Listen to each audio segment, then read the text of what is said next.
Welcome to our new video of ScoreSmart. Today we will learn to write 8 times table very easily. Many of you have difficulty in writing 8 times table. So today I am simplifying it for you. Let's start.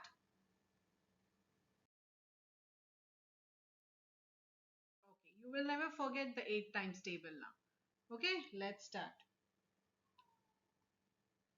Write 8 ones are, 2s are, 3s are, 4s are, 5s are, 6s are, 7s are, 8s are, and 9s are, 10s are. Now, what you have to do, you have to divide this region into two parts. Then start writing. 0, 1, 2, 3, 4. 4, 5, 6, 7, 8. Now on the right hand side, we will write the numbers in descending order.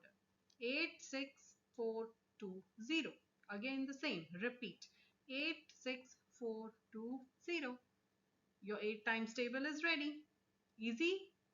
Come on, you can practice now.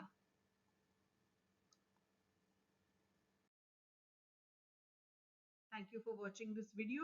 For more such videos, subscribe to our channel ScoreSmart Private Tuitions. Thank you.